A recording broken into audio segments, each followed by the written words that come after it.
কেন এত কাঁদাও? আমি তো একটু ভালো থাকার জন্য তোমাকে বেছে নিয়েছিলাম। তোমাকে ভুলে যাওয়ার সাহস নেই, ধরে রাখার অধিকার নেই। তোমাকে শুধু ভালোবাসি, কারণ ভালোবাসায় অনুমতির প্রয়োজন নেই। হাজার কষ্টের মাঝেও যদি কেউ তার ভালোবাসার মানুষকে মনে রাখতে পারে, তাহলে সে মানুষটি তাকে সত্যিকার অর্থে ভালোবাসে, তাকে কখনো ভুলতে পারে না। নিজেকে প্রমাণ করার জন্য সবসময় চিৎকার করার প্রয়োজন হয় না, কখনো কখনো চুপ থেকেও প্রমাণ করা যায়। ছেড়ে দিলে যদি সে ভালো থাকে, তবে তাকে ছেড়ে দাও, কারণ ভালো রাখার নামই ভালোবাসা। যখন একা থাকার অভ্যাস হয়ে যায়, ঠিক তখনই সৃষ্টিকর্তা কিছু মানুষের সন্ধান দেন। যখন তাদেরকে নিয়ে ভালো থাকার অভ্যাস হয়ে যায়, ঠিক তখনই আবার একা হয়ে যেতে হয়। প্রিয়জন তো তারাই যারা মৃত্যুর পর কবরের পাশে গিয়ে একটু সময় দিবে। কষ্টগুলো যদি বৃষ্টি হয়ে ঝরে যেত, তবে জীবনটা বৃষ্টি শেষে মেঘহীন ওই নীল আকাশটার মতোই সুন্দর হতো। চিন্তা কখনো কষ্ট ছিনিয়ে নিতে পারে না, বরং আজকের আনন্দ ছিনিয়ে নেয়।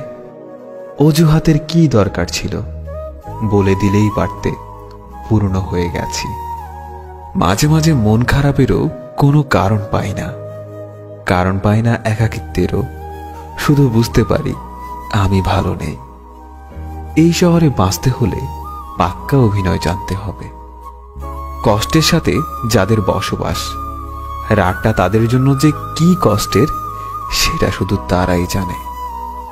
সব ভালোবাসার ছোঁয়া দিয়ে হয় না, সব ছোঁয়াতে ভালোবাসা রয় না। কিছু ছোঁয়া মনকে ছুঁয়ে যায়, কিছু ছোঁয়া আধারকে। কিছু কথা বলা হয়ে যায়, কিছু কথা ভালোবাসাতে। কিছু কথা বলা হয়ে যায়, কিছু কথা ভালোবাসাতে। আমাকে অনেকেই চেয়েছে, শুধু চাইনি সে যাকে আমি চেয়েছিলাম। এক হাতে চোখের জল মুছে অন্য হাতে মেসেজ টাইপ করার অনুভূতিগুলোই কেউ বুঝতে পারবে না। চোখ থেকে অশ্রু ঝরার কারণটি মন থেকে সহজে মুছে ফেলা যায় না।